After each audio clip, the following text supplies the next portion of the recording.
చాలా మందికి ఒక ఆలోచన ఉండొచ్చు, మళ్ళీ ఆ ప్రభుత్వం వస్తే ఏమవుతుంది, నా ప్రభుత్వం రావట్లేదు. ఎందుకు చెప్తున్నానంటే ఇది I want to give you confidence, I want to empower you.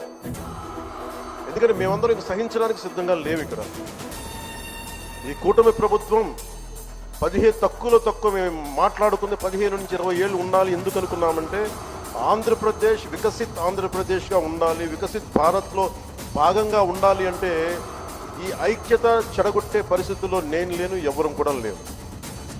వారికి కూడా బెదిరించే వాళ్ళకి ఈ సందర్భంగా ఒకటే తెలియజేస్తున్నారు, గొంతుకులు కోస్తాం, కుత్తుకలు కోస్తాం, ఇలాంటి నినాదాలకి భయపడే వాళ్ళం ఎవరూ లేవు ఇక్కడ. అలాంటివన్నీ చూసే మిమ్మల్ని మీలాంటి వాళ్ళని ఎదుర్కొని ఇక్కడ దాకా వచ్చాం. ఇలాంటి పిచ్చి బెదిరింపులు కానీ, పనికి మాలిన బెదిరింపులు కానీ దయచేసి చేయకండి.